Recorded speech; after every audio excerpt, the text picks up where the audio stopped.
Amigos, muy buenos días, arrancando la mañana, hoy 8 de septiembre, qué gusto que nos acompañen como cada mañanita temprano, gracias a todo el equipo técnico que también está con nosotros, a nuestro querido productor Kelvin. Kelvin, un abrazo, a veces no te vemos, estás corriendo temprano.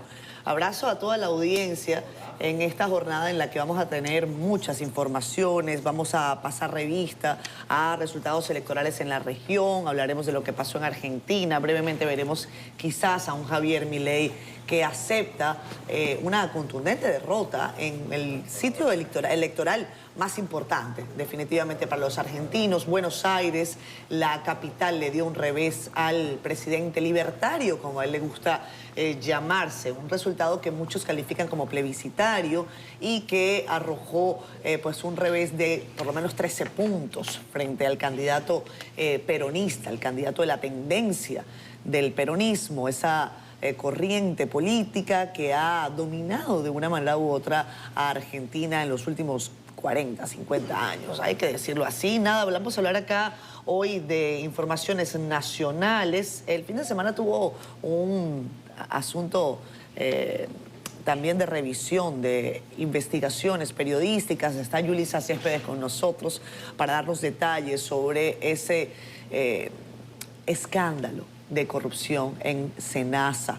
De eso vamos a hablar un poco más adelante. Ella va a tener tiempo para explicarles a ustedes lo que ha encontrado. El ministro de Educación, exministro de Educación, Ángel Hernández, ha puesto en fuego lento, para decirlo de alguna manera, la situación que dejó en esa institución y ha dicho: todos los casos de irregularidades que yo encontré se lo puse en la mano al mismísimo presidente de la República y a la vicepresidenta de la República. Esa declaración no es para nada sencilla, es una declaración contundente y preocupante también, seguro, para el Poder Ejecutivo. Nada, compañeros, también vimos un poco de deportes. Me gustó ver a Carlitos Alcaraz ganando en el US Open y a Sabalenka ganando también el US Open. Es la primera mujer, creo que en unos 20 o 30 años, que se lleva 2 años consecutivos el US Open. Levantó esa copa de una manera muy interesante y además me gustó que en la conferencia de prensa ella llegara con una botella de Moet, con los lentes que le regaló esa marca de champán, y dijo: esta rueda de prensa sí va a ser interesante. Nada, un poco de humor para arrancar la semana. Esperemos que ustedes estén muy bien, que se preparen para una jornada calurosa. Nuestro compañero Jim Surien nos dará más detalles en unos minutos. El calor no se va de República Dominicana, todo lo contrario, parece que se queda y viene duro y curvero. Buen día, Nelson, buen día, Federico, y buen día también para Yulisa Céspedes. Buenos días. Compañeros. Buenos días, Catherine, Yulisa, Nelson, amigos que nos sintonizan, que nos escuchan. Hoy, 8 de septiembre, dice producción que es Día Internacional de la Alfabetización y Día Internacional del Periodista. Un día como hoy fusilaron a Julius Fučík, con 40 años de edad, y aunque el internacionalismo proletario se apropió de él, porque ciertamente era comunista, sí me quedo con su reportaje Al pie del patíbulo, con este párrafo que para muchos es un buen inicio de cómo debe abordarse la vida frente al final de esta. Hemos vivido por la alegría hemos ido al combate y por ella morimos. Que la tristeza no sea unida nunca a nuestro nombre. Por eso hoy se celebra el Día Internacional del Periodista, porque incluso al pie del patíbulo, Fučík le dio tiempo de hacer su último reportaje.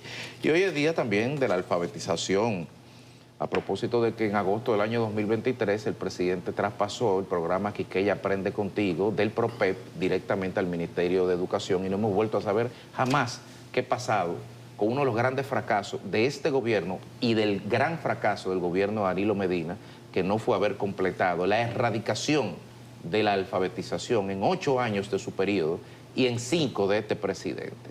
En este país, que se puede hacer cualquier cosa, en 13 años no han podido resolver la alfabetización de la totalidad de la población con los estándares internacionales de la UNESCO. Se habla de más de 500.000 personas, casi un 6%. El analfabetismo ha subido inexplicablemente, o sí, quizás explicablemente, porque a los gobiernos y a los presidentes, incluyendo a este y al anterior, no le importa eso. Y para muestra, a los hechos nos remitimos.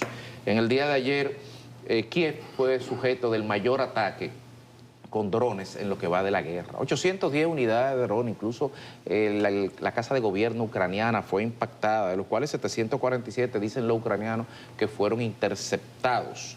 Ayer el presidente Ruto de Kenia, no se sabe si es negociando, si es amagando o si es avisando, dijo que en octubre se vence su mandato, ahí al lado en Haití, el mandato que tiene Kenia de la fuerza que está liderando, que no ha hecho nada, y dijo que es necesario que la ONU, cito, guíe una transición responsable. A lo mejor si le ponen más dinero en la mesa, la transición no se tiene que dar.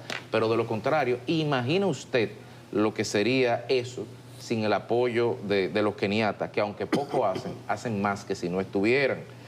En Guyana, el presidente Irfán Ali fue ratificado para un segundo periodo. Qué bueno, una persona joven que está liderando un proceso interesantísimo en un país amigo, en un país amenazado por la dictadura venezolana de Nicolás Maduro y toda la pandilla apandillada en Miraflores, valga la redundancia. En el plano local, el Banco Central dio cambio de luces con relación al dólar, que por cierto el viernes se cotizó en 64.05 y dijo que en esta semana está sosteniendo intercambios con los principales actores operadores del sistema financiero y cambiario para poder tomar medidas firmes que puedan contener la tasa. Ahí sería bueno que se aclare de qué va el proyecto del senador Fulcar con las dunas de Baní. La academia, el capítulo ambiental de la UAS, la Comisión Ambiental de la UAS protesta por este proyecto de ley que dice que va a mutilar, dice la UAS, aunque el senador Fulcar dice que no lo va a mutilar, simplemente va a reconocer a las personas que están ahí. Sería bueno que se aclare eso porque hay un principio de irreductibilidad de las áreas protegidas y los límites cilinderos de esas áreas protegidas, de las dunas y de todas, ya están establecidos hace 21 años en una ley especial. Y finalmente, el encargado de la DIDA, la Dirección de Defensa de los Afiliados, Elías Báez, señaló que casi 100 millones de pesos están manejados en cuentas de las AFP de personas fallecidas. 10.853 fallecidos cuyos familiares no han reclamado el dinero. Y más que dar la queja y el anuncio, también el señor Elías Báez ha dado la solución. En el call center de la DIDA, que trabajará 24 horas, usted, si tiene un familiar con un dinero en una AFP, puede llamar y en la DIDA le van a orientar en cómo poder gestionar que le devuelvan ese dinero que les pertenece a usted. 100 millones de pesos, casi 11.000 fallecidos y mucha tesorería con ese dinero. Así, estudiando, cualquiera pasa. Buenos días. Buenos días, 8 de septiembre, contando desde el 8 de abril, hoy se cumplen 5 meses de la tragedia, de la fatalidad de la discoteca Jet Set, ubicada, registrada entre los mayores acontecimientos en el mundo, en una discoteca con 236 personas fallecidas, más de 180 lesionados. Parece que fue ayer, pero también parece que es muy lejano, porque también parece que va rumbo al olvido. Al extremo que 5 meses después todavía no se tiene el informe pericial definitivo. Estuvimos indagando con la Procuraduría, con el Ministerio Público, con Camacho. Camacho, dinos, recibiste el informe. Leonardo Reyes, el de nos vie, presentaste el informe y todavía no hay un informe definitivo. Otra comisión designada por el presidente Abinader, ustedes se acuerdan cómo ceremoniosamente Homero Figueroa se dirigió al país anunciando una comisión de expertos nacionales e internacionales. Cayó como el tercer premio de la lotería, que no se sabe dónde cae esa comisión del Ejecutivo. Se está diciendo que como el Ministerio Público nombró una, la otra perdió validez. Lamentable, que el fino olfato de este pueblo dijo desde un primer momento, casi desde el primer día, que aquí la justicia no mide con la misma vara y que ese era un caso que probablemente se pierda en los vericuetos de los tribunales de este país, comenzando por la calificación del Ministerio Público después de un hermetismo de varias semanas, que espérate, que estamos investigando, hasta la decisión de la jueza que después se descubrió, se determinó que tenía vínculo con las personas demandadas. Y ni qué decir del principal de los abogados, que era el abogado del equipo del presidente Abinader y renunció para pasar a defender a los imputados directos del caso del YC. 5 meses de la tragedia del YC, y lo traigo a colación para que no se olvide porque es imposible que esa página se pueda pasar. A nivel de titulares le digo que Andy Navarre dijo que el censo del 2022 no sirvió para nada. Él no lo dice con esa palabra, pero presenta 5 argumentos de deficiencia en el trabajo de cobertura, problemas de recolección, errores de la captura y digitalización, deficiencia en la transmisión y procesamiento, etcétera, etcétera. Dice Andy que no es verdad que acá hay 10 millones de habitantes. Él no sugiere que se repita ese censo porque eso cuesta 5.000 millones, pero dice, entre alguna alternativa, que quizá como hay 6.000 millones para la nueva cédula de la Junta, que cojan esos 6.000 millones y hagan un nuevo censo porque ese no sirvió. Esas no son las palabras de Andy, pero en esencia esa es la traducción al lenguaje popular, que es lo que presume todo el mundo de que eso fue un tollo. Lo del dólar, Federico, reunión mañana del Banco Central, Hacienda, Superintendencia de Bancos, los presidentes de los bancos, y el jueves la Junta Monetaria va a decir algo. Me gustó y te menciono a ti, Federico, porque eso es el anuncio del anuncio. No entiendo bien la estrategia de poner un tema tan delicado como la prima desde ayer domingo a bailotear, que mañana, que el jueves, que no, eso no es arroz. Los arroceros que están pidiendo que les permita exportar excedentes. Las elecciones de Argentina la mencionó Catherine, un ciclón batatero con más de 1 millón de diferencia de votos. Eso es casi unas elecciones nacionales, porque en Buenos Aires esto era para local. Y fue tierra arrasada. Pero atención, hoy que hay resultados en elecciones en Noruega, probablemente los antimigrantes ganan terreno. Renunció ayer el primer ministro de Japón. Hoy se va el primer ministro de Macron. Un voto de confianza. Macron no se sabe qué va a hacer. Un presidente que tiene menos de un 30% de popularidad. En Alemania gana terreno la AfD de la Weidel, la gente radicales. En el Reino Unido, le digo, hay un tal Nigel Farage del Partido de la Reforma, que es lo más popular que hay allá en el Reino Unido. Bueno, y le renunció en estos días su viceprimera ministra a Starmer. Lo dejo de ese tamaño para no entrar en Venezuela porque falta tiempo, pero el problema en Venezuela es cómo van a salir los buques de ahí que salgan bien parados, o sea, con una salida honrosa. Eso es lo que se está discutiendo. En el 18 a Trump se le metió en la cabeza, en julio, agosto del 18, que se podía invadir a Venezuela, y eso fracasó porque los amigos, mira, estaba, ¿cómo se llama? El que estaba en Colombia, Santos. Ajá. El que estaba en Brasil, Temer. El que estaba en Chile, eran todos amigos de Trump. Y toditos le dijeron, no, usted está loco, ¿cómo usted va a invadir Venezuela? Eso sería un polvorín.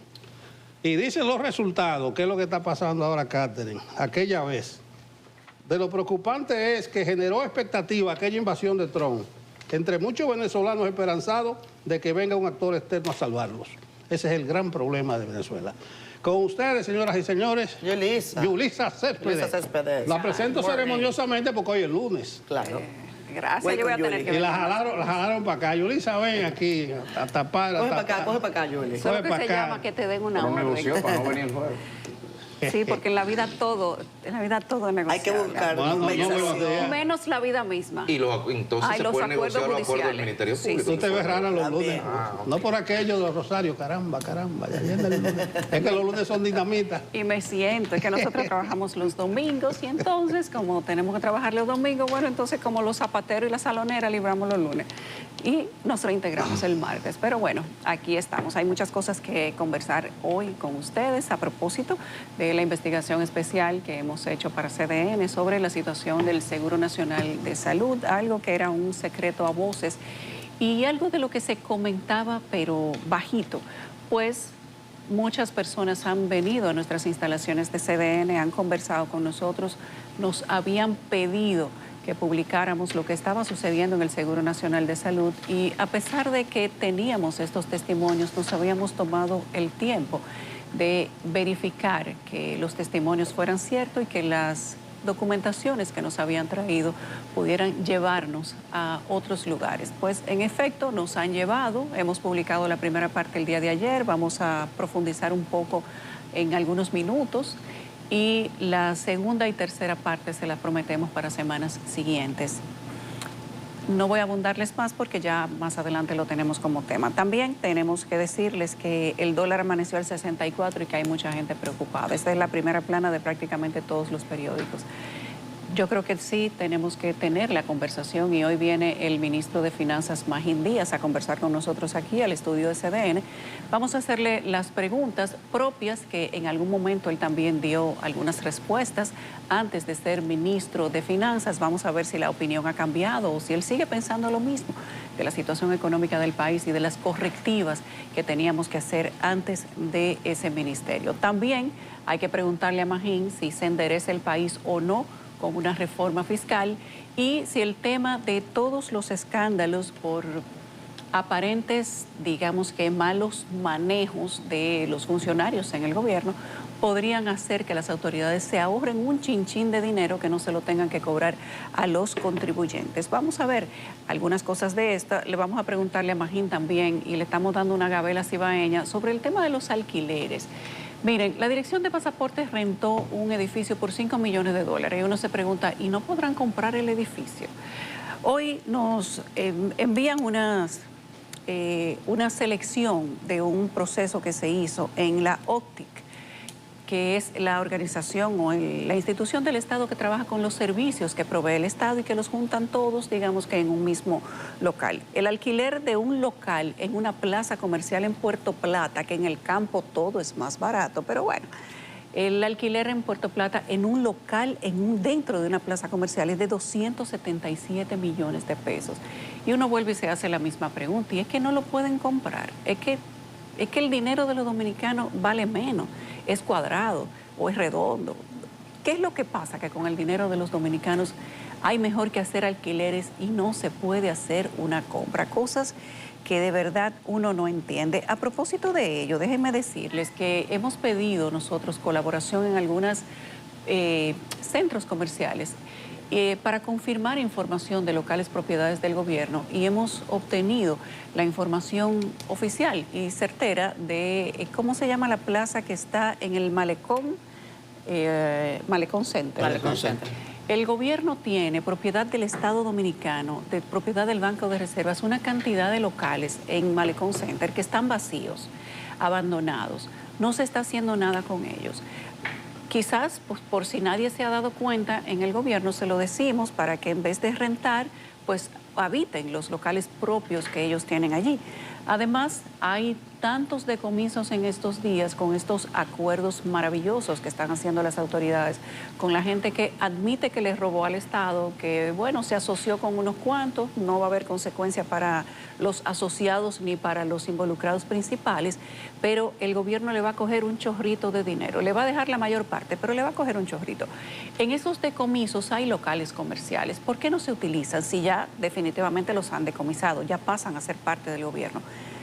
Hay una cantidad de preguntas que uno se hace, y ahí vamos al tema de si se puede ser mejor gerente de lo que algunos están siendo en este momento. Pero todo eso vamos a hablarlo ahorita con el ministro Magín Díaz. Además, ampliamos lo de SENASA, y tengo que hacer darle el crédito al exministro de Educación, Ángel Hernández, que ayer y durante toda esta semana nos ha estado enviando documentos a raíz de la publicación que hicimos el domingo pasado sobre un mecanismo dentro del Ministerio de Educación que tenía los mantenimientos y la construcción de escuelas como una forma particular de mantener un cajero automático activo. No hacían lo que se les contrataba, si había que reforzar una estructura la pintaban, si había que construir nuevamente una cancha, cogían la cancha vieja y la pintaban y la dejaban ahí, y si había que hacer X cantidad de correcciones a una escuela, pues le hacían lo mínimo, pero cobraban por el total.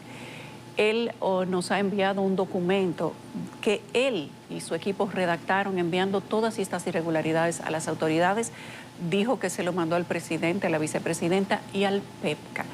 Ángel Hernández envió eso hace meses y todavía no ha habido ninguna respuesta. Por eso el esquema e incluso los empleados continúan dentro del Ministerio de Educación. Así es que tenemos que hacer lo propio y lo responsable y decir que recibimos este documento del señor Ángel Hernández, que él no se quedó en silencio, que el mecanismo él lo conoció y que trató de que las autoridades de la PEPCA iniciaran una investigación al respecto, de la cual al momento de él salir del ministerio no había recibido respuesta. Mira, Yulisa, déjame interrumpirte ahora que tú mencionas pasaporte, me excusa.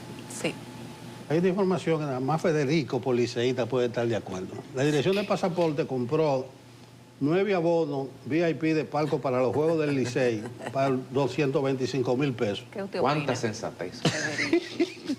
Mira, este país se está volviendo una pachanga. Sí. No nos dio tiempo a comentar lo de los Créeme. pitos. Así, no, lo de los Lo de los pitos 3,000 pitos. ¿Pitaste? El viernes pasado hablamos bastante del Ustedes Sí, hablaron. claro, Bueno. Yo Sí, era sí, que no sí, era sí, aquí. sí. Entonces este gobierno debe cuidarse de que se vuelva una pachanga, porque eso y que de comprar abonos. Claro. Ellos dicen, no, eso es para rifar a los empleados. Motivar a los empleados y rifarlos. Mira. 225 pesos con mi cuarto. Oye, Ahí le sacó a un periódico a un ministro bailando con una presentadora. Una fiesta. Fue a Sigmund Freud. Yo no Sí, sabía a cuál Sigmund era. Freud. Pero él puede bailar, pero se fue a otro país. el periódico Diario Libre, creo que en el espía le dice algo, como que cuide Que se su cuide su círculo, entorno cuide y su sus... imagen. Sí, cuide porque fue su entorno. gente que subió un video, pero que se ve raro un ministro, se va a otro país a bailar. Una megadiva. Parece que es aquí. No hay que una presentadora. Parece que es aquí el video. Es aquí. Bueno, él, no- tiene no sé derecho, dónde es. él tiene derecho a bailar, pero Pero lo ¿cuál es digo, el mira, problema de bailar? los pitos, 225,000 pesos para comprar el Licey, los ministros bailando. Cuidado si se vuelve una pachanga. Yo recuerdo el gobierno de José Blanco que se relajó todo. No, el mayor baile fue el de Maxi Montilla, que se robó, ¿cuánto que Más de dice? Más de 17,000 millones y bueno, él pagó 2,000, por Ese- cierto. ese otro Voy a ruido. citar a Y Marino él Beri. lo admite. Claro, Ese otro lo ruido. admite, se declara culpable, pero nada. Y Danilo dice que él no sabía. Marino Berigüete, No por habló, cierto, tú viste el titular del litín. Danilo no habló este fin de semana. ¿Y cómo va a hablar Danilo ¿Para este fin qué? de semana? Mira, con esa misma reflexión. con esa misma onda que ustedes refieren, voy a citar a Marino Berigüete, que me pareció muy interesante su artículo en el periódico El Caribe, La justicia dominicana y los idiotas. Y en sintonía con lo que ustedes están comentando, dice el señor Berigüete, saludos para él, el guión es tan absurdo que de no ser real, parecería una sátira escrita por un comediante de mal gusto, hablando del tema de la justicia y esto que les menciono sobre cómo usted, pues entonces decide robar mucho, paga poco y irse para su casa contento. Mira, anoche nosotros presentamos un resumen del caso del señor Maxi Montilla, que es un apéndice del expediente de los pulpos del Ministerio Público, que fue el primer expediente de corrupción al que se persiguió en este gobierno al inicios del 2020. La realidad es que uno se había indignado, pero cuando nosotros estábamos viendo nuevamente la investigación, sacando los documentos que usamos en aquel momento y justificando los 17,000 millones, la verdad es que no hay indignación con la que podamos comparar el sentimiento que se siente de ver cómo aquí una persona por un celular lo meten preso un tiempo indefinido y a los que se roban un patrimonio de este tamaño, estamos hablando de 17,000 millones de pesos y 20,000 millones de pesos cuantificado por las EDES como pérdida dentro de sus instituciones y reparación del patrimonio. Ahí hablamos de más de 37,000 millones de pesos, pero con 3,000 en total, con todo y los impuestos que lo pusieron a pagar. Con un impuesto. Sí, Exacto. él salió de eso. Y no solo eso, que a las EDES, que es a quien se le hizo realmente el daño, es a la que menos le van a dar de los chelitos que le van a quitar a Maxi. Por supuesto, no habrá consecuencias para sus compartes, mucho menos para él, y todo lo que sucedió simplemente se reduce a un acuerdo que cuando menos es vergonzoso, y así se va a quedar. La verdad es que si este es el mensaje que tienen las autoridades de la justicia para todos los casos de corrupción, entonces no sigan persiguiendo presos, no sigan persiguiendo gente del gobierno pasado, concéntrense en los de ahora para que entonces le hagan sus acuerdos antes de que el gobierno salga, porque quién sabe si en el 2028 quien venga, aún sea del mismo gobierno, no les quiere hacer el favor. Ahí tienen una orejita por si acaso. Vamos a las portadas. Francisco Medrano está listo para contarnos cómo amanece este lunes 8 de septiembre tras la mirada del Caribe y CDN. Hola, ¿qué tal? Feliz inicio de semana. Saludos especiales a todos los amigos que están en sintonía con nosotros con Despierta con CDN. Vamos de inmediato a colocar en pantalla las informaciones que trae el periódico de nuestra casa, El Caribe, en este lunes 8.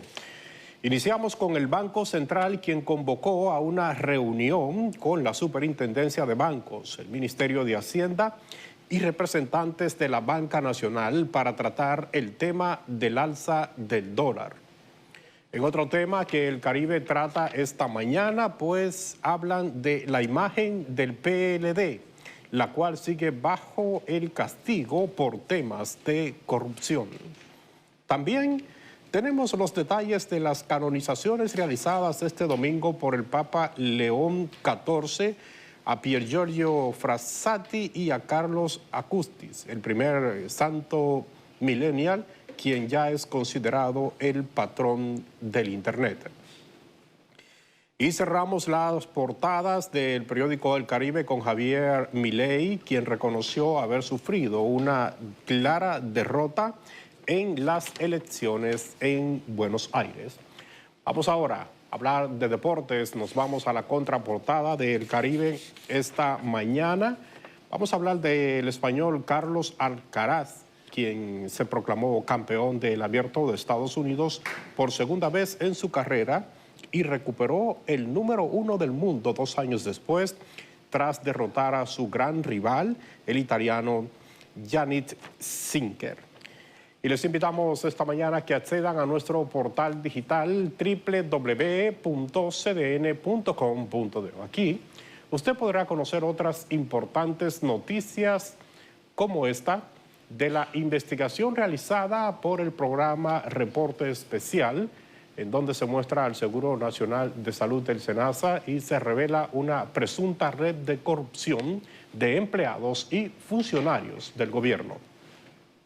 En otro tema, el exministro de Educación denunció ante la PETCA una red corrupta en la Dirección de Infraestructura Escolar. Y cerramos las notas principales de CDN Digital con la escogencia de Angelita Peña para la presidencia del Partido Verde Dominicano. Así que todas estas informaciones pueden ser ampliadas en nuestro portal www.cdn.com.do. Les invitamos que también adquieran una edición impresa de nuestro periódico El Caribe. Es todo de nuestra parte. Seguimos con más en Despierta. Leía unas declaraciones de Jean Suriel del fin de semana, reiterando que septiembre será el mes más caluroso del año, o sea, este mes, pero que faltan 7 semanas de calor, dice Jean Suriel. No. Señor nos encuentre confesado. Vamos al parte para este lunes 8 de septiembre. Dice así: aunque amanece mayormente despejado en gran parte del país, se pronostican incrementos nubosos durante el transcurso de la mañana hacia la Altagracia, La Romana, San Pedro de Macorís y El Ceibo, con chubascos, tormentas eléctricas aisladas y ráfagas de viento que alrededor del mediodía se extenderán hacia provincias vecinas. En la tarde se esperan aguaceros de moderados a fuertes con tormentas eléctricas y ráfagas de viento. Mañana martes, durante horas matutinas, gran parte del país permanecerá con cielo de poca nubosidad y solo se prevén chubascos aislados hacia la costa caribeña. En la tarde de mañana empezará a ingresar una masa de aire con menor contenido de humedad y ligera concentración de partículas de polvo sahariano asociadas a un sistema anticiclónico. Debido a esto, las lluvias continuarán reducidas hacia el sureste y noreste. Sin embargo, el calentamiento diurno, la leve incidencia de una vaguada en altura y la alteración del viento con la orografía generarán aguaceros localmente moderados con tormentas eléctricas y ráfagas de viento, especialmente hacia La Vega, Santiago, San Juan, Elías Piña, Santiago Rodríguez, Dajabón y otras provincias del país. Con calor y todo, hasta aquí el informe del tiempo. A la pausa. 7:42 minutos de la mañana. Gracias a ustedes por continuar con nosotros acá en Despierta con CDN. Vamos a leer rápidamente sus comentarios en Facebook Live. Es la audiencia que nos sintoniza por allí. Nosotros tenemos que darles cariño. Claro que sí. Gracias por estar con nosotros. Les reiteramos que en la próxima parte del programa, después de algunos comentarios sobre noticias importantes, tendremos entrevista especial con el ministro de Hacienda, Maquín Díaz, quien ya llegó a los estudios de CDN. Rapidito leo sus comentarios. Gracias a Kelvin Torres, como siempre, por enviarnos su comentario y además la referencia de que vio nuestro programa anoche por esa payola sentimental. Ayer tuvimos a Joel López hablando de varios temas, entre ellos el atentado que sufrió junto al beisbolista de Grandes Ligas, David Ortiz, y cómo eso de una manera u otra cambió para él algunas cosas. Interesante la posición de Joel López sobre el tema de la paternidad. Me sorprendió, debo decirlo con todo cariño. Frank Pérez Mota, gracias por estar acá con nosotros. Dice, los comerciantes en esta época compran en el exterior todos los productos de venta navideña y por lo tanto sube la demanda de dólares. Otra cosa es, en diciembre sube el dólar cuando llega más dólares al país. Lo que dice el Banco Central, que el Banco Central no tiene control sobre el dólar. Es la posición de este usuario, televidente, Frank Pérez Mota. Gracias, amigos. Saludos a Alan Daniel Vargas Corsino. Un abrazo. También está Henry Santana saludándonos desde Higüey. Heriberto Herrera, que dice que es un fiel oyente. Gracias, Heriberto. También conecta con nosotros Francisco Marte, Hermosa Yulisa. Magín dice que hay 15.000 millones en reservas para inyectarlo en dólares. Le preguntaremos ahora, Francisco, si tienen alguna pregunta para Magín. Aprovechen y háganla por esta plataforma. Yani Martínez nos dice buenos días y feliz inicio de semana. También Delio Samuel Marmolejos Frica nos saluda. Josi Martínez, Dios los bendiga y feliz fin de semana para todos. Son las 7:44 minutos de la mañana. Entremos en materia de una vez. Y al cumplirse este lunes los primeros 5 meses de la tragedia del Jet Set, abogados de las víctimas aseguran que existe una decepción generalizada en el sistema de justicia dominicano, que recientemente, mediante un simple trámite administrativo, desestimó los recursos de apelación contra la medida de coerción impuesta a los hermanos Maribel y Antonio Espaillat. Como nos cuenta Claudia Rodríguez en las calles, ciudadanos comunes esperan que se hagan justicia. No hay ley para el que tiene dinero. Si hubiera sido un jodido, el dueño de ese local, tuviera con más, ya le habían metido una funda negra, le habían metido cadena perpetua. 5 meses han transcurrido desde aquella fatídica madrugada del 8 de abril, que sepultó entre los escombros a cientos de víctimas. En la zona cero, el silencio que impera clama justicia, igual que lo hacen ciudadanos comunes que afirman el caso debió sentar un precedente en el país. El gobierno debe de aplicar todo el peso de la ley, porque ese señor tenía con anticipación de que eso se estaba derrumbando, que eso tenía problemas. En un país donde se mueran esa cantidad de personas en un solo lugar, la actitud debía haber sido otra, tan sencillo como eso. Automáticamente pasó lo que pasó en el YC, a él lo encubrieron. ¿Por qué? Porque él estaba en el país, no fue como se dijo. Que se ha quedado todo en silencio y nadie dice nada. Y todo bien, gracias. Con un desapego, tú sabes que esa gente tiene dinero y aquí el que tiene dinero, la justicia lo juzga cuando crea el tiempo necesario. Como siempre se han manejado, inclinado al que tiene cuarto. Si hubiera sido una gente que menos puede, un pobre hace tiempo estuviera en la victoria con 30 años. Ellos se han manejado como les ha dado la gana, como ellos han querido, como que fueron otros salvajes que murieron, que no fueron gente. Da pena y vergüenza a la vez. En los tribunales, el caso continúa agotando su proceso lento, mientras crece el descontento de los representantes legales de las víctimas por decisiones judiciales recientes. Desde el inicio, para someter a esta persona, Antonio Espaillat y su hermana, hubo mucha dificultad. Cuando es sometido a medida de coerción, ¿qué hace el sistema de justicia? Representado por el juez de atención permanente jurisdiccional, que le impuso una medida de coerción sumamente benigna a los imputados, pero peor aún, cuando vamos a la Corte a conocer todos los recursos de apelación depositados, sorpresa para nosotros, la Corte de manera administrativa rechaza todos los recursos de apelación sin convocar a un solo creyente, sin convocar a un solo abogado, sentando un precedente, porque eso no se había hecho nunca en otro proceso. El abogado Félix Portes afirma que no descansará hasta lograr que haya un cambio en la calificación jurídica del hecho. Por nuestra parte, hemos realizado diferentes solicitudes a instituciones públicas y privadas en aras de probar la calificación jurídica que entendemos que procede en este caso, tal como se la vamos a solicitar al Ministerio Público para que en una acusación o en un acto conclusivo el Ministerio Público acuse por homicidio voluntario con dolo eventual. Los hermanos Espaillat, imputados del caso Yetse, fueron favorecidos con una garantía económica, presentación periódica e impedimento de salida. El caso fue declarado complejo. Claudia Rodríguez, CDN.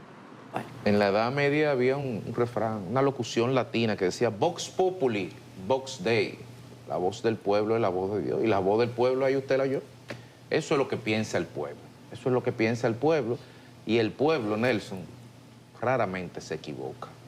Entonces, el pueblo percibe, ciertamente, que aquí se está ratificando esa percepción de que en esta democracia unos son más iguales que otros y de que unos tienen más suertes que otros. Que no solamente tiene que ver con el tema de los abogados que se puedan contratar y pagar, porque ahí se puede entender, sino también las facilidades o las liberalidades al momento de interpretación que tiene un juez de acuerdo a su soberana apreciación. Y todo eso le pongan la comilla del tamaño que ustedes quieran, porque es sarcástico el comentario. Lo cierto es que dentro del marco del derecho es perfectamente legítimo lo que se está haciendo al momento de acuerdos transaccionales. Ojo, eso son acciones privadas, eso es legítimo y lo pueden hacer. Y las familias que firmen sabrán por qué lo firman, porque cada quien sabe lo que tiene que hacer con su tragedia y cómo lidiarla. Pero el que no puede dejar de hacer algo es el Ministerio Público. Y quienes tienen que tener la vara en alto de la justicia son los jueces que están llevando ese caso. Esto no puede ser reducido a una mera acción privada, que si todo el mundo firma, se extinguió el impacto y el daño a la sociedad. Porque 236 muertos no pueden pasar desapercibidos. Porque si 236 muertos son olvidados en una sentencia, entonces la culpa del desastre de esta sociedad no será solo de los políticos, también de la judicatura. Mira, la justicia, el Estado, no puede renunciar a llevar este caso hasta las últimas consecuencias. Porque es correcto, como tú dices, Federico, en el cuarto mes asistió poca gente allá, frente al YC. La voy con un abogado me dijo, se están firmando muchos acuerdos bilaterales, pero una cosa no quita la otra. Ese camino de los acuerdos, la primera fue la hija de Ruby Pérez, que puso una vara, y por eso los abogados la llevaron. Mire, pero ella firmó por $1 millón. Ella quiso decir, no, que eso fue la fiesta. Si el guirero toca por $1 millón, yo me imagino cuánto cobraba Ruby Pérez. Entonces ella puso la vara. Entonces, no importa qué cantidad de gente se trance para evitar llevar que camine el caso en los tribunales. El Estado, el aparato de justicia, tiene que actuar. Lo dije al principio. El Ministerio Público, en este caso, volteó los papeles. Recuérdense que su proceder es trancar y luego investigar. Ahora, investigaba en la clandestinidad. Me decía que no, que están investigando. Pero están investigando, sí, al final. Le dio una brega poder llegar a la calificación y apresar por pocas horas a los imputados. Porque lo que dicen esos televidentes que entrevistó Claudia ahí, es que aquí la justicia no es igual para todos. Eso es la esencia que se ha manifestado en este caso. Yo creo finalmente de que la gente no se equivoca. Tú decías que el pueblo se equivoca, el pueblo nunca se equivoca. No, el pueblo no se equivoca. Pero no se equivoca. Nunca se equivoca. Danilo Medina dijo en estos días que el pueblo se equivocó a votar por el PRM. No. Ese pueblo, Danilo, usted puede tomar el término, usted podía hacer eso. Tiene un tan fino olfato que él decide qué gobernante se da en un determinado momento. Si le salió mal, pero esa fue una decisión. No fue que él estaba confundido, no. Él dijo, hay que salir de ustedes. Y pusieron esto, aunque ahora se arrepiente de haber puesto esto. Siempre es soberano. Y el pueblo tan soberano dice aquí que la justicia está jugando un mal papel. Ligamos al principio esto con Maxi Medina, pero es lo mismo. Aquí no existe la misma vara.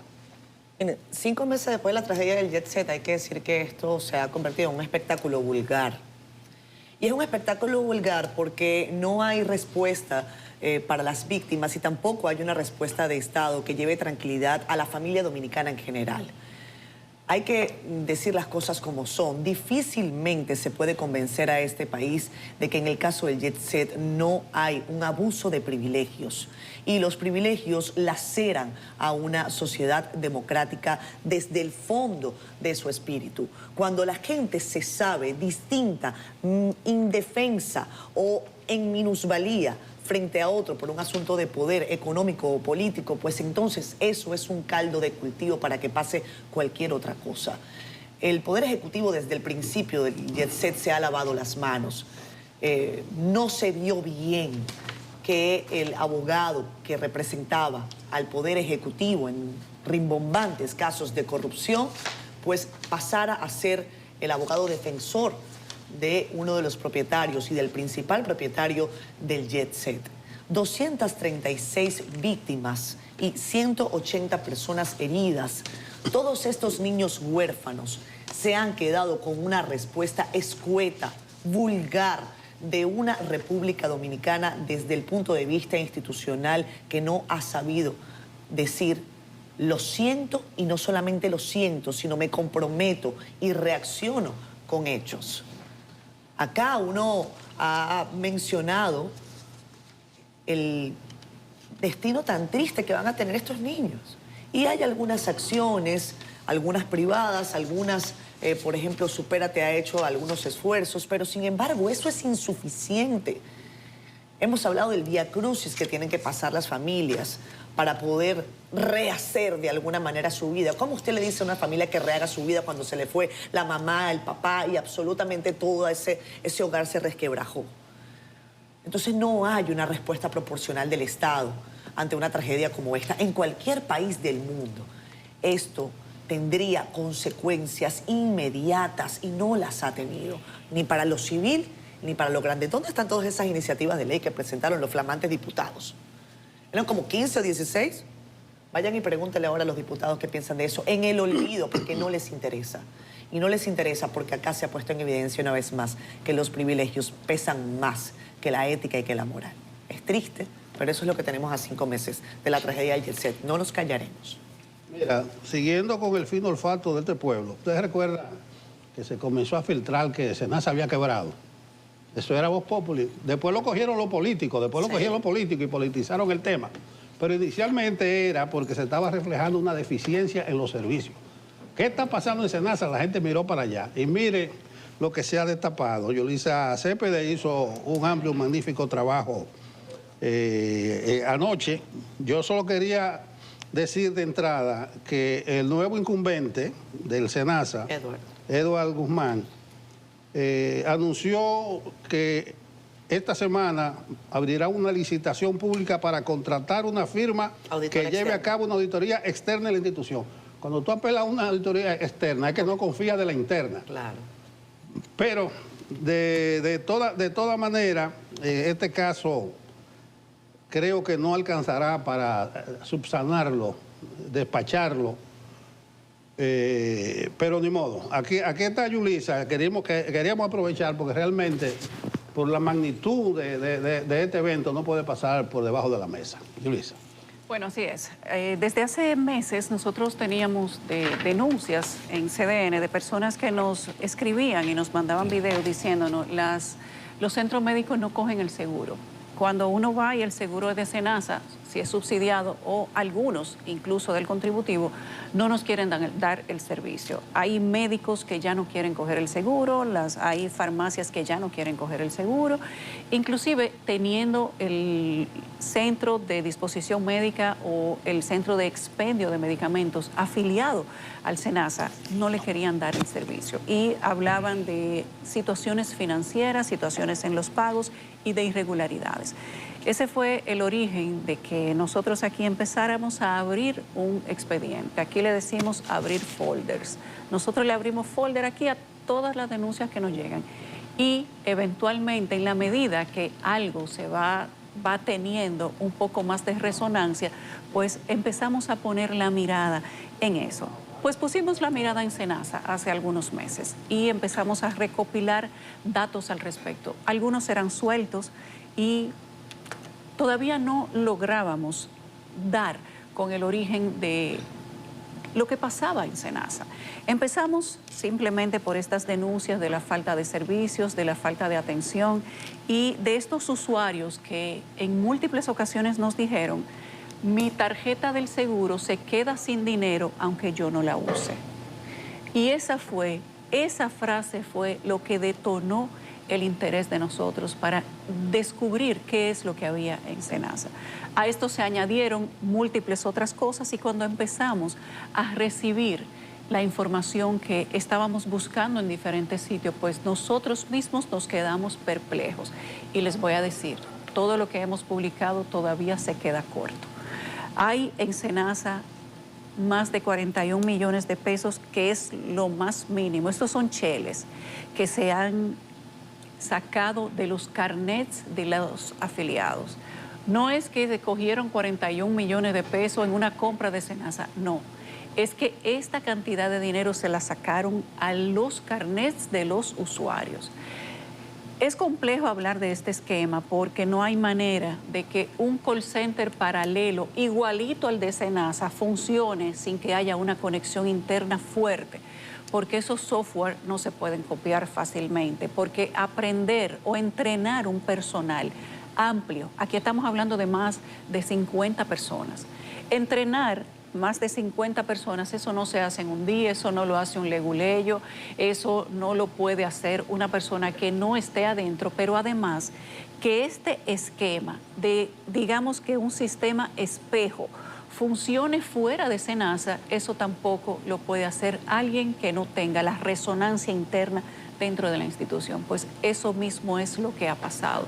Las denuncias y el rumor público de la gente, lo que se decía, digamos que de una forma bajita, pues simplemente se ha confirmado y ha ido un poco más allá. No es solamente el call center que involucra médicos, ojo, la mayoría de San Pedro de Macorís. Centros médicos que tienen vinculaciones con San Pedro de Macorís. ¿De dónde venía el director del Senasa? De San Pedro de Macorís.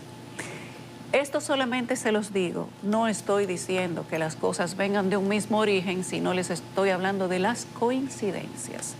Pero además, un poco más allá, hemos seguido el rastro de algunos médicos y prestadores que también estaban dentro de Senasa y nos hemos ido, digamos que a la parte financiera. Siempre seguir el rastro del dinero es lo que da el resultado. Pues ahí hay una cantidad de cosas que nosotros le podemos avanzar lo que hay, pero nosotros desde aquí le hacemos el llamado al PEPCA para que se dé rápido con esa investigación, porque lo que se va a encontrar en Senasa no amerita ni siquiera mucha explicación. Ahí hay una cantidad de empresas que se formaron recientemente con la entrada de la administración que hoy está bajo cuestionamiento. Empresas que cambiaron de objeto simplemente para poder servirle a Senasa.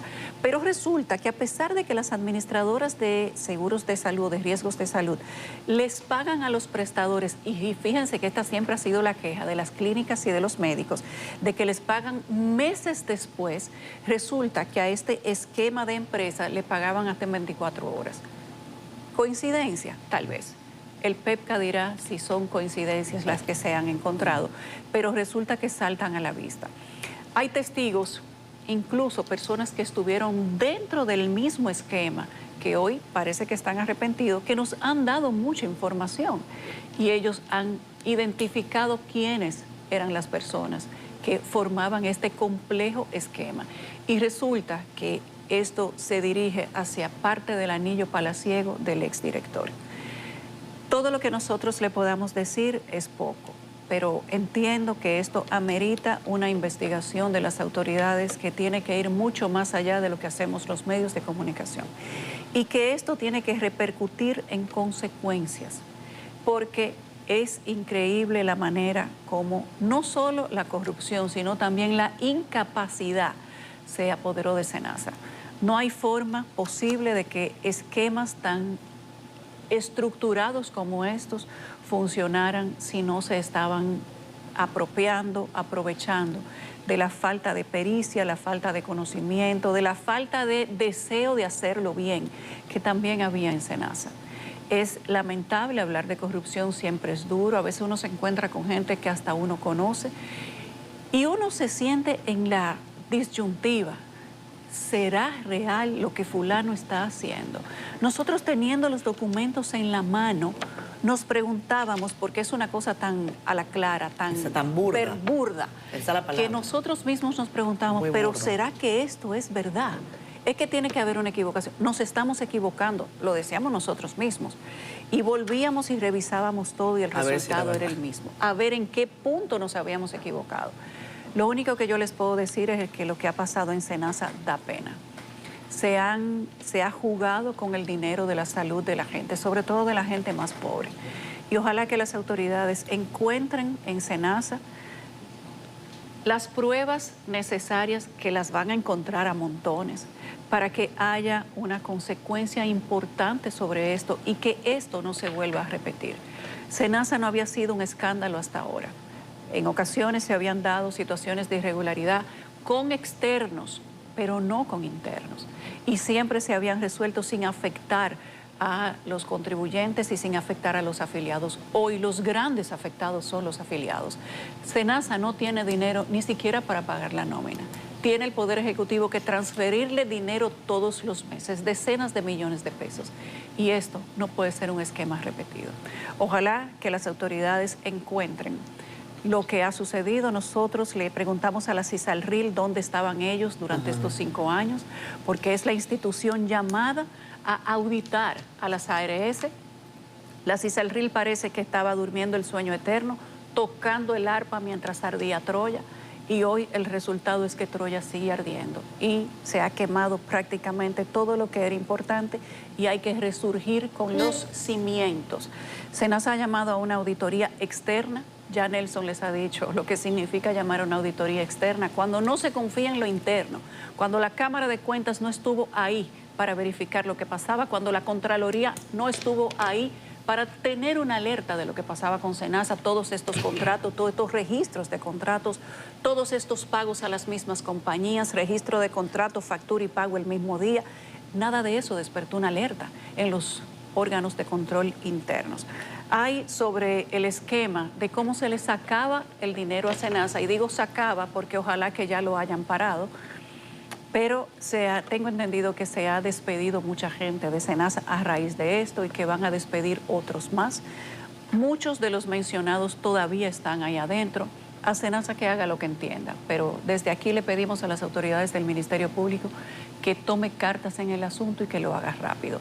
Hay una parte de un audio que nosotros tenemos sobre uno de los miembros del famoso call center paralelo o call center espejo de SENASA, explicándole a una usuaria a quien llamaron para una autorización, autorizaciones, por cierto, que desde SENASA se daban por WhatsApp. Ojo, si este es el medio de control que se tiene para el dinero de la salud de la gente, entonces yo creo que ahí hay que desbaratarlo todo y hacerlo de nuevo.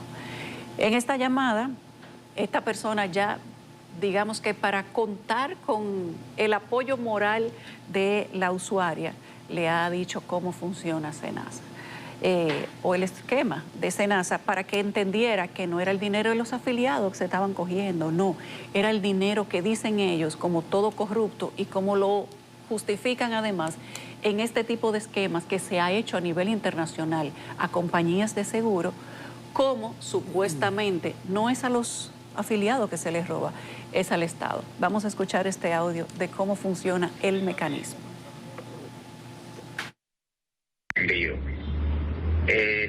El seguro, mire cómo funcionan los seguros. Las personas, ustedes tienen un monto que le da SENASA. SENASA lo repone cada año. Nosotros consumimos mínimo. Usted hizo la reclamación, yo le voy a devolver en efectivo a su cuenta lo que le consumimos. Y usted va a tener con nosotros medicamentos de por vida. ¿Usted es de San Pedro? Sí, señor. Usted va a tener con nosotros medicamentos de por vida. Cada vez que quiera un medicamento, solo nos lo pide y nosotros se lo hacemos llegar a usted sin pagar diferencia. Pero es que eso... Usted no pierde nada. No, pero es que a mí tampoco me interesa que me den los medicamentos. ¿Entiende? El fondo se lo vamos a reembolsar. El fondo que se le adicionó más lo que usted ha gastado. ¿Y cómo me van a reembolsar los 1.817 pesos? Usted me da una cuenta y yo le voy a mandar a poner 5,000 pesos. Pero lo puede mandar por envío también. Por envío, como usted lo quiera. Y seguimos en comunicación.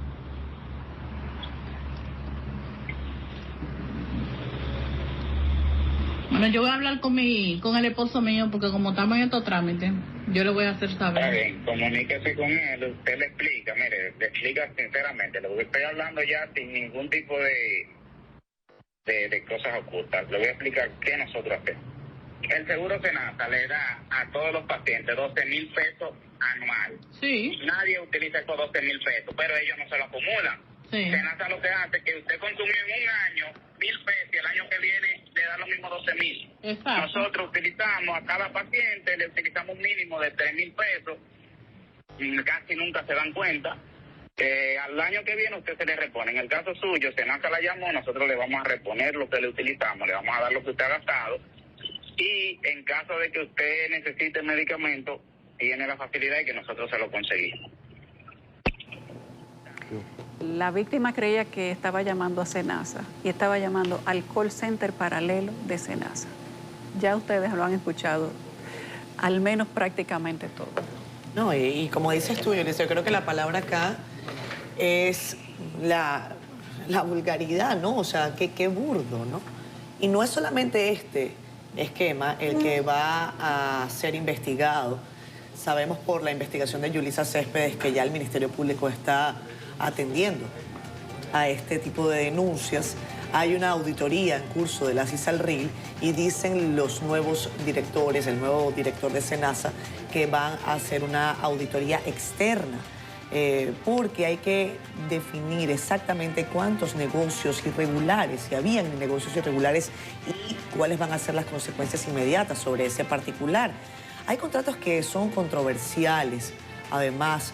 Se ha denunciado también este fin de semana todo lo que tiene que ver con el esquema de salud primaria y eso también va a tener que tener algún tipo de respuesta porque es muy burdo saber que Senasa le pagaba 65 millones de pesos mensuales a una red de prestadores de servicio y que usted va al lugar en cuestión y ahí no hay nada de lo que se ofrece en el contrato.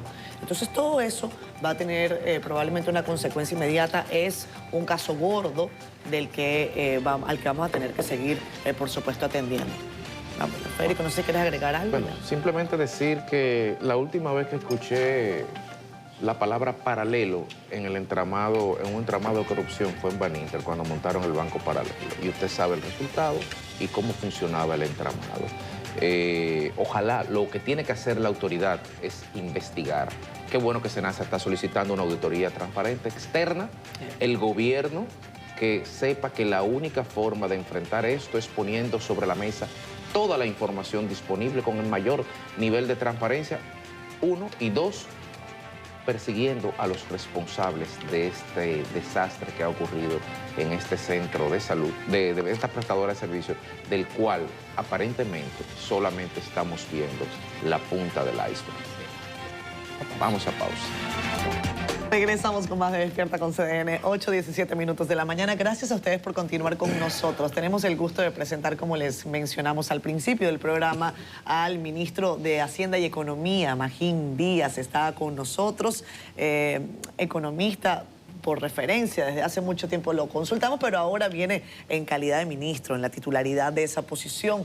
El ministro se ha reunido recientemente con representantes del Fondo Monetario Internacional que han venido a la República Dominicana, también con distintos grupos empresariales, han tenido varias reuniones.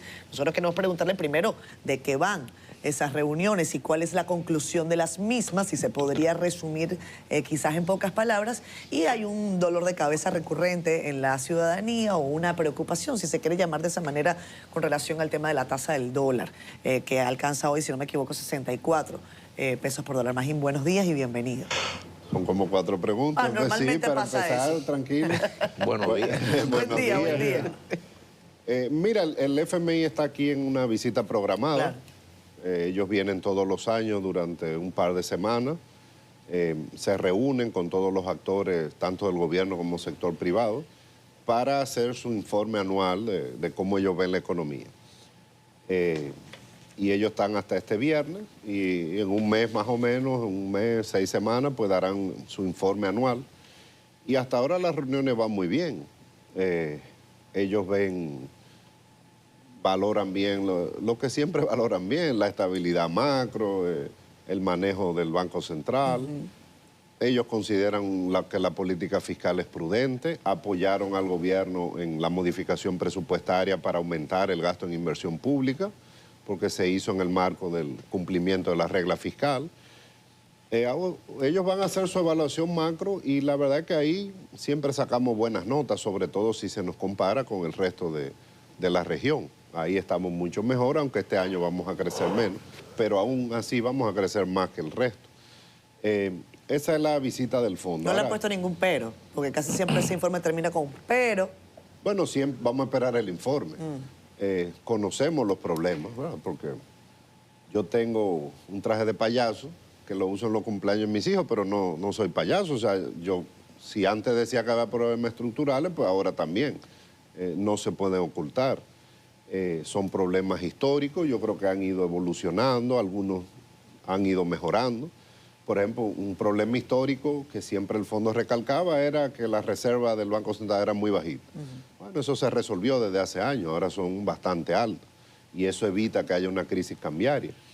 Ahora siempre está el tema del monto de los recursos al sector eléctrico, que eso desvía recursos para otro tipo de gastos, incluyendo gastos de inversión pública, ese es un tema.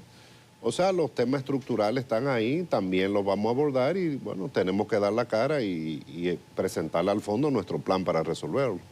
Las reuniones de los gremios y empresarios. Bueno, a mí me tomó por sorpresa que el presidente me llamara para ocupar este cargo, así que yo le dije que una de las primeras cosas que yo iba a hacer es que yo quería escuchar a los gremios grandes, a los sectoriales y también a los gremios pequeños. Me he reunido con más de 40 gremios entre pymes, gremios grandes como CONEP, AIRD, gremios sectoriales que representan distintos sectores. Entonces, cuando la gente va a mi oficina a felicitarme y eso, para mí es pérdida de tiempo. Yo lo que quiero es que me digan cómo es que están viendo el tema económico, cuáles son los problemas que están viendo para uno poder entonces hacer un plan para enfrentar esos problemas. O sea, que no vayan a saludarte, que te manden un informe. No, que vayan y que me lo digan claro, porque el que te va a saludar, que uno gana con que te felicite. No. Que vayan y digan los problemas. O sea, aquí una de las características de los que están fuera del gobierno es que cuando no hablan con el gobierno lo critican, pero cuando se sientan frente a los funcionarios no le dicen lo nada. que hay. ¿Cuál ha sido, a mí me gusta que me digan. ¿Cuál ha sido la principal preocupación de esos sectores, Magín? Si puedes avanzarnos. Sabemos que son conversaciones, muchas de ellas de carácter privado, pero como ministro de Hacienda y ya teniendo estos meses frente a la posición, ¿cuál es la principal preocupación de los sectores productivos del país para con el ministro de Hacienda? Bueno, la economía se ha desacelerado este año, esa es una preocupación. Es válido porque el dominicano está acostumbrado a que la economía crezca mucho y de manera consistente. Ahora esto es un fenómeno global y el gobierno ha tomado medidas. Del lado monetario puso a disposición más de casi 100.000 millones de encaje legal. Se han tomado medidas monetarias y ahora estamos tomando medidas fiscales. O sea, está muy documentado que el gasto en inversión pública es el que dinamiza más la economía, mucho más que el gasto corriente.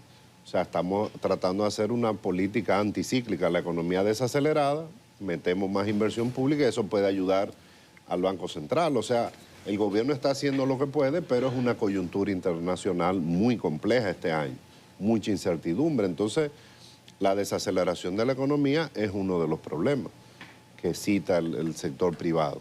Ahora, ya cada sector tiene sus problemas sectoriales y yo me estoy haciendo pues una idea y ver cómo podemos enfrentar eso como gobierno. Obviamente el Ministerio de Hacienda no lo va a resolver todo, pero puede tener influencia. Ministro, ¿cuáles son, sobre la base de que usted toma el ministerio? Voy bien, ¿no? Sí, está. Vamos bien. Sobre la base, Okay. estamos al aire. Sí, no, pero hay que hacer una pausa. Sobre la base de que usted toma un ministerio corriendo, en un momento en que ya dos se convierten en uno también, tiene que gestionar una transición, digamos, de recursos humanos, una unión, una fusión. ¿Cuáles son las prioridades o cuáles serán las prioridades de aquí a diciembre de su ministerio y ya el año que viene los principales ejes de su planificación estratégica como ministro? ¿Qué se queda de la anterior gestión? ¿Qué se refuerza y qué será la innovación? Mira, como si el Ministerio de Hacienda no fuera poco, que ya era de por sí tal vez el principal ministerio, pues la misma semana o la semana siguiente Correcto. Sale la ley de fusión, que es como un regalito que me dieron, creando ya en la práctica un verdadero mega ministerio que maneja todo, maneja los ingresos, los gastos, el financiamiento, la inversión pública, la planificación de largo plazo. El Ministerio de Economía, digamos que se separa, una parte va a Hacienda, otra parte va al Ministerio de la Presidencia, pero la idea es que Hacienda lo vea todo, Hacienda y Economía, todos los temas, digamos, del manejo financiero del gobierno a corto plazo, pero también la planificación de largo plazo. Yo me concentré primero en trabajar de la mano con el Banco Central, coordinando la política monetaria y fiscal para empujar la economía. La desaceleración era la principal preocupación. En segundo lugar, trabajar en la modificación presupuestaria. Hicimos una modificación presupuestaria importante, donde la inversión pública aumenta un 20% respecto a lo presupuestado. Eso implica mucha coordinación en estos meses de las unidades ejecutoras, como el Ministerio de Obras Públicas, el Ministerio de Vivienda. Yo durante años fui un crítico de la baja inversión pública. En estos años ahora no fue a propósito, fue la restricción presupuestaria. El gobierno enfrenta un problema serio de espacio fiscal. El pago de los intereses, el aumento del gasto social después del COVID, le han quitado, y el gasto en educación, le han quitado espacio para inversión pública. Entonces, la única forma era bajar la inversión pública, pero de lo contrario el déficit iba a ser muy alto. Entonces, el gobierno ha mantenido el déficit promedio en estos años similar a lo que fue los 20 años previos al COVID, que es entre 3 y 3.5% del PIB. Entonces, yo creo que había un espacio este año para aumentar la inversión pública y eso ayuda a la economía y se estaba notando la falta de infraestructura. Yo creo que ahí nos concentramos en eso y ahora estamos concentrados en la elaboración del presupuesto del próximo año, que ya en algunas semanas hay que someterlo antes del 1 de octubre. Entonces, bueno, le estamos dando forma a la política fiscal de corto plazo y de mediano plazo. Como tú dijiste, es un ministerio corriendo. Tenía un buen equipo, yo creo que Jochi Vicente hizo su trabajo. Bueno, ahora yo tendré que hacerlo con otra visión, pero con el objetivo principal siempre de mantener la estabilidad. Eso es innegociable. Mucha gente no valora. Decía un economista por ahí que la macroeconomía no lo es todo, pero sin eso no hay nada. Entonces, si el objetivo principal es mantener la estabilidad de las cuentas públicas, evitar que la deuda suba desproporcionadamente, obviamente mientras haya déficit va a haber deuda, eso está claro, pero es una deuda razonable para el tamaño del país. Lo que tenemos es un problema de espacio fiscal. Como hay déficit, los intereses crecen cada año y eso nos está quitando espacio para hacer gasto prioritario. Ahora que tú mencionas macroeconomía, me acordé de Milei, que era más o menos su discurso, y anoche lo reiteró. A propósito de la pela que le dieron ayer, yo vi a Caputo, su ministro de Economía, al lado. Dicen que él fue valiente porque le están echando parte de la culpa. No estoy insinuando nada, sino que si algo sale mal, tal vez tú debas aparecer al lado de Abinader ahí. Sí. Mira, no, esa no es pregunta, eso no fue... No pregunta, pero yo te voy a hacer No, es un consejo al amigo. No, bien. Mira, decía Paul Samuelson, uno de los grandes economistas de la historia, profesor del MIT, primer premio Nobel norteamericano, que había 3 tipos de países. Países desarrollados, países en vía de desarrollo y Argentina. Él no entendía Argentina. Y el problema de Argentina es que los problemas son tan grandes que no se resuelven en 2 o 3 años. La población tiene que tener paciencia, pero no tiene paciencia porque hay elecciones cada 2 años. Entonces está desde hace décadas en ese círculo, con una crisis cuasi permanente, diría yo. Bueno. Ahora, en el país ahora mismo no hay una crisis económica. No, yo sé que no, ahí voy. Claro. Incluso el Banco Central ha insistido en que no hay problemas estructurales y que la economía, la macroeconomía tiene fuertes fundamentos. El asunto de la macroeconomía es que no derrama, ese es el problema de Argentina. Entonces, ¿a dónde voy yo? Número uno, ¿a qué se debe el problema del dólar ahora? Tú dijiste recientemente que son problemas estacionales, reposición de inventario, incertidumbre, pero hay muchos economistas que están hablando el fin de semana. Dice uno que las empresas comienzan a hacer su pedido de la temporada navideña, otro que como no han bajado la tasa de interés en Estados Unidos resulta más atractivo llegarse para allá.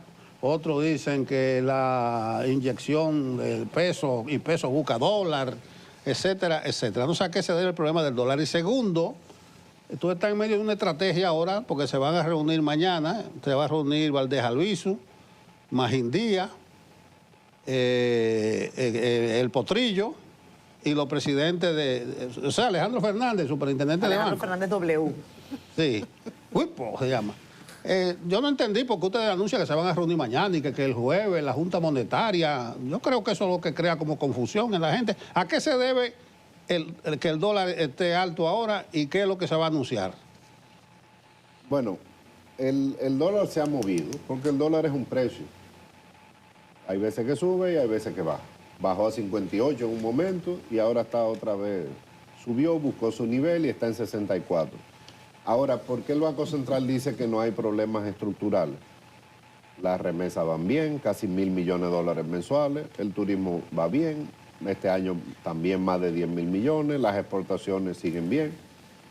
También mucho más de 10.000 millones de dólares. La inversión extranjera este año va a ser mayor que la del año pasado, o sea, unos 4.800 millones va a ser este año. O sea, al país están entrando flujos. La principal razón es que las tasas de interés subieron en Estados Unidos. Y el Banco Central de aquí y de todo el mundo tiene 2 años lidiando con un ambiente monetario muy diferente a lo que era antes. Durante 15 años las tasas de interés prácticamente se movían entre 0 y 2% en Estados Unidos. 0 la tasa de política monetaria y 2% la tasa del Tesoro. Ahora la tasa de política monetaria llegó a 5%, ahora está en 4.3%, y la tasa de referencia de bonos del Tesoro está entre 4 y 5%. Eso cambió el mundo completo, porque se le hace difícil al Banco Central bajar las tasas de interés acá, porque entonces la gente ve más retorno fuera del país. Ahora, como la economía se había desacelerado para mantener también en parte la estabilidad cambiaria, el Banco Central tomó medidas y aumentó la liquidez. Y eso lo hizo para dinamizar la economía. Pero obviamente se sabía que eso iba a tener un impacto cambiario. Pero no hay riesgo de una crisis cambiaria. No lo hay. Con un Banco Central que tiene 14.000 millones de dólares de reserva. El Banco Central ha utilizado esa reserva el último mes, las seguirá utilizando si es necesario, pero no hay riesgo de una depreciación, una devaluación como ocurrió en el 2003 o 2004, porque aquí no hay una expansión monetaria gigantesca que cause eso, ni hay una salida de capitales. Ahora, lo que hay son tasas de interés altas afuera. Esa presión va a disminuir porque la probabilidad de que la Reserva Federal baje su tasa en septiembre es muy alta, por primera vez en casi un año. Eso va a ayudar, eso va a quitar presión, va a dar más grado de libertad a la política monetaria. Ahora, lo que la gente puede estar tranquila es que aquí no hay ninguna posibilidad de una crisis cambiaria. Lo que tenemos es un tipo de cambio más depreciado. Eso sí afecta negativamente a los importadores, al consumidor, pero beneficia muchísimo al turismo, al que recibe remesas, al exportador de zona franca, que no la ha pasado bien porque ahora tiene un poco de aranceles. Entonces, la economía es un balance, pero el Banco Central está en control. Y mañana, bueno, hay una reunión. El país se pone un poco nervioso cuando se mueve el tipo de cambio, pero es normal que se mueva. lo que no va a ocurrir es una crisis con el tipo de cambio. Y si el Banco Central tiene que utilizar sus reservas, pues la va a utilizar y eso estabiliza el mercado cambiario. Magín, hoy nosotros hablamos de SENASA en CDN porque hemos visto documentos importantes que hablan de que realmente SENASA tiene una situación crítica, al menos económica. Y en los últimos meses, ya casi más de un año, el gobierno ha admitido que tiene que inyectarle dinero a SENASA. Si bien el presidente había dicho que SENASA no necesariamente es un negocio para que deje dividendos, sino que es un compromiso de salud con la gente más pobre, hay una presión económica que antes no se tenía. ¿Qué se habla en el Ministerio de Hacienda respecto de lo que pasa con SENASA y si has visto todo lo que se ha publicado respecto de la situación interna que hay sobre SENASA, tal vez de cosas que se deben de corregir para que ese déficit sea menos? ¿Qué planes hay, si es que los hay? Bueno, es una excelente pregunta para el nuevo director de SENASA, que él venga y hable sobre sus planes. Obviamente, si el gobierno tiene que poner dinero, y ya puso el año pasado, lo va a seguir poniendo porque es la principal ARS del sistema. Los montos, bueno, son relativamente grandes, pero cuando tú lo comparas con otros sectores como el sector eléctrico, no son tan grandes. Entonces, si temporalmente hay que darle transferencia o subsidio, hay que darlo para mantener la estabilidad de SENASA, se lo daremos. O sea, ahí tenemos el dinero para eso. Lo que hay que corregir lo que pasó y no permitir que vuelva a pasar. Hacer las investigaciones, hacer las auditorías pertinentes y corregir cualquier problema que haya para que no se convierta en de manera permanente en una fuente de déficit para el gobierno, para que Hacienda siempre tenga que transferirlo. Entonces, antes, como dijo Chanel Rosa en una entrevista, había déficit a veces coyunturales durante varios meses, subía mucho la demanda por algunos servicios, otros meses se corregía, pero lo que ahora es un problema más grande, que el gobierno va a enfrentar. Ya el gobierno dio el primer paso, hay un nuevo director, hay un nuevo equipo que está evaluando lo que hay. Ahora, en el corto plazo, hay dinero para transferir lo que sea necesario para mantener la estabilidad del sistema. Ministro, quiero preguntarle sobre el tema fiscal. Usted ha hablado sobre ese espacio fiscal que todavía genera muchos inconvenientes en República Dominicana para el tema de las finanzas públicas. Y quiero preguntarle cuál ha sido su recomendación en virtud de su experiencia como exdirector también de impuestos internos, y si esas recomendaciones en cuestión están a bien ser tomadas en cuenta, en virtud de que usted es un funcionario nuevo, viene de una administración anterior. Eso también generará una serie de inconvenientes, imagino, supongo. Para el presidente no genera inconvenientes, por eso me puso. No, pero digo para otros funcionarios que tienen que ejercer Bueno, ese es el acciones. problema de ellos. Ahí el presidente dio una señal clara de que tenía que haber un cambio en la política fiscal y estamos para hacer el trabajo y el gobierno va a hacer todo lo que tenga que hacer para mantener la estabilidad. Ahora, ahí se va a requerir el apoyo de la sociedad y ahí hay que definir el Estado que queremos. Eso te iba a preguntar, ¿cuál va a ser el cambio? ¿Cuál es el cambio que se decidió que se va a tener en política Bueno, ya fiscal? para empezar, la inversión pública la estamos aumentando. No podemos hacer todo el ajuste bajando la inversión pública porque eso va a afectar la calidad de vida de las personas. Ahora tenemos un problema de espacio fiscal, como yo dije. O sea, es similar al tema cambiario. Sube el tipo de cambio, pero no hay riesgo de una crisis cambiaria. Aquí no hay un riesgo de una crisis fiscal que se lleve el país y se lleve la estabilidad. Es que hay que crear un poco de espacio al gobierno. Ahora el gobierno lo ha intentado varias veces. Y bueno, tendremos que hablar con los sectores, pero primero había que concentrarse en llegar al ministerio, ver qué está pasando con el crecimiento económico, modificar el presupuesto para ayudar un poco al Banco Central, y yo voy a seguir durante las próximas semanas reuniéndome con todos los sectores y haremos lo que tengamos que hacer. El pago de intereses sigue aumentando. Ahora, fíjate que cómo nos sigue viendo la comunidad internacional, que hace un par de semanas la calificación de riesgo del país fue mejorada. O sea, nos seguimos viendo muy bien. Yo creo que hay un pesimismo natural que tiene que ver con la economía, pero hay que dejar ese pesimismo. Realmente cuando se nos compara con otros países, estamos mucho mejor a nivel del manejo macro. Ahora hay 10.000 cosas que mejorar. Para eso el gobierno está haciendo la meta 2036, involucrando al sector privado, haciendo mesas sectoriales que nos digan, bueno, cuáles son los problemas en cada sector para levantar esas restricciones y que la economía pueda crecer más. Y tampoco hay que huirle al tema de si hay que hacer una reforma fiscal. Si hay que hacer una reforma fiscal y logramos un consenso bastante general, que no significa 100%, que sea algo progresivo, que el que tenga más pague más, pero no con una lucha mostrenca contra la evasión fiscal, sino con una lucha seria, profesional, con un equipo profesional a cargo de eso, yo creo que la sociedad lo va a aceptar. Al presidente le preguntaron recientemente sobre los subsidios y decía, pero ¿cuáles subsidios quieren ustedes que nosotros eliminemos? ¿Ustedes han evaluado sobre subsidios que son innecesarios? Bueno, el Ministerio de Hacienda siempre está evaluando. Y cuando tú tienes tanta restricción presupuestaria, tú tienes que evaluar. Por ejemplo, este año los subsidios a los combustibles han bajado mucho, pero han bajado porque ha bajado el precio. Yo creo que todo el mundo sabe, por lo menos los economistas, que gran parte de ese subsidio, cuando los precios están altos, van a la gente más rica. Entonces, ya es el momento de mirar ese subsidio y que cuando vuelvan a subir los precios del petróleo, pues se dé el subsidio, pero sin que llegue al 40% más rico de la población. Ese es un subsidio que se puede revisar. Y bueno, estamos revisando también qué podemos hacer en el sector eléctrico, o sea, cómo eficientizar.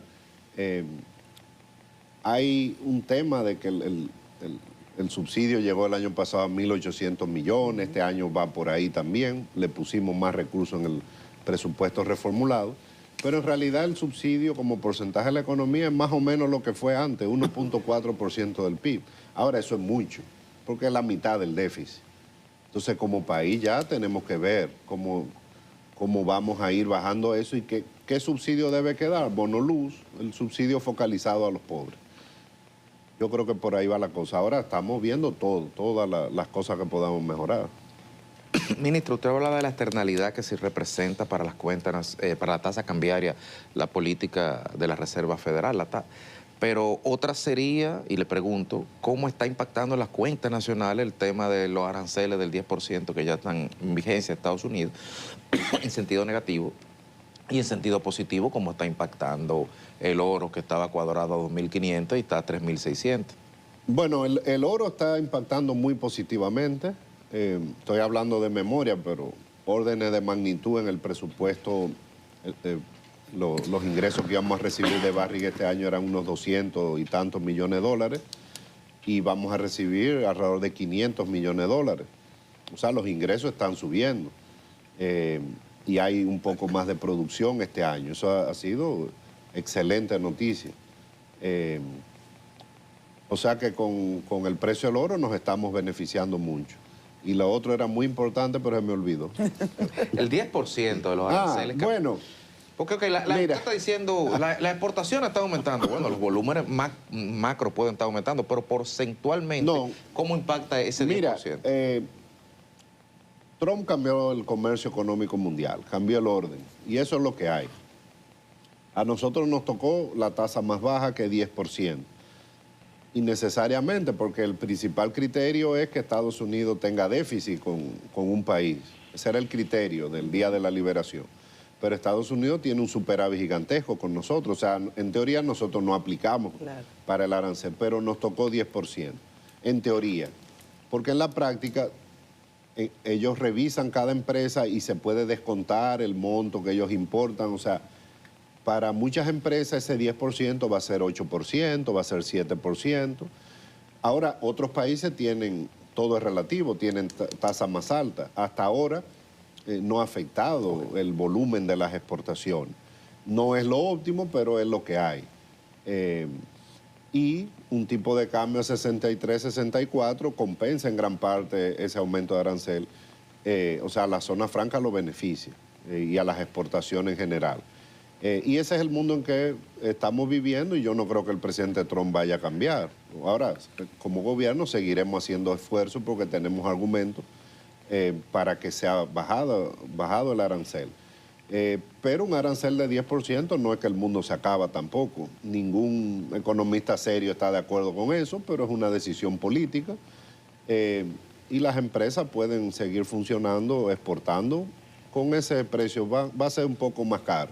Subirlo por eso. Exactamente. Mira, la ventaja de tener un ministro que sabe lo que está manejando es que tú transmites seguridad. Hemos tratado muchos temas espinosos y tú has salido bien librado ahora. Y tranquilo. Sí, pero Ahora ahí viene la está pregunta. el asunto de la reforma fiscal. Oye, ¿cómo le va a llamar Magín a la reforma? Espacio fiscal. La otra vez falló la modernización fiscal. Ahora tú vienes con un espacio fiscal. Es una trampa, Magín. Tú hablas del déficit. Y dijiste, si hay déficit, la deuda. Claro. Y la deuda sube, los intereses. ¿Qué es lo que viene? O tiene que haber una reforma o cambiar la regla de juego.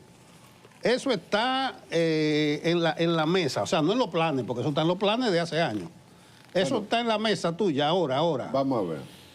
El gobierno intentó aumentar la presión fiscal en el 2020, en el 2021, a través de medidas administrativas del 2022 y 2023, y trató de hacer una gran reforma en el 2024. Y la última gran reforma se hizo en el 2012. Y el COVID nos dejó con una situación diferente a la que teníamos antes. El año del COVID, el gasto público llegó a 22% del PIB. Nunca había llegado a ese nivel, antes era 17%. Y ahora ha bajado y se ha estabilizado en alrededor de 19% del PIB. Y eso pasa siempre. Eso pasó en el 2008 después de la crisis del petróleo. El gasto sube mucho el año de la crisis y después baja, pero no baja a los niveles anteriores. Entonces estamos en un nivel de gasto de 19% del PIB, con 4% de educación y 3.7% de pago de interés. La forma del gobierno ajustar ha sido bajar la inversión pública. Y eso no es sostenible para el país. Por eso es que yo digo que no hay espacio fiscal. Entonces, es muy fácil decirle al gobierno, hay que bajar el gasto público. ¿Qué gasto vamos a bajar? Educación. Jochi Vicente trató un año de bajar 5.000 millones y le cayó encima a la sociedad. No pudo. Los intereses no se pueden bajar. Eso va a bajar en el largo plazo en la medida en que se estabilicen las finanzas públicas. El gasto en inversión pública lo vamos a bajar más con la necesidad de infraestructura. No. Entonces, el gasto de 19% es alto para los estándares que dicen los organismos. No. Y la necesidad del gobierno, es bueno estar dentro del gobierno para sentir la presión de toda la demanda de bienes y servicios que tiene la población. El gasto en educación se subió y el gasto en salud. Los países que gastan 4 o 5% en educación gastan 3 o 4% en salud. Nosotros estamos en 2 o 2 y pico con esfuerzo. Pero aquí hace falta infraestructura. Entonces aquí hace falta ingresos. Ahora, ningún país a partir del año 2019 que hubo la explosión social en Chile, que era el país que tenía los mejores indicadores económicos y sociales del continente, explotó como quiera. Ningún país ha podido hacer una reforma estructural gigantesca tributaria, técnicamente perfecta. Se ha hecho lo que se ha podido. Entonces nosotros vamos a hacer lo que sea razonable política y socialmente, porque hay algo que es innegociable. No podemos perder la estabilidad social. Este país tiene 3 cosas. Estabilidad económica, ya la clase política no se mete con ese Banco Central independiente. No hay ideología política.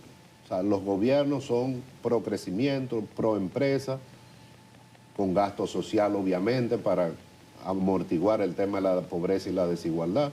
Y tenemos estabilidad política. Aquí hay elecciones y no pasa nada. En otros países hay elecciones y es un desastre. Y se cambia de un lado a otro, de la derecha a la izquierda, aquí no. Y estabilidad social, y esa es innegociable también. Entonces vamos a tratar, cuando sea el momento, de hacer una reforma que logre compatibilizar esos 3 objetivos.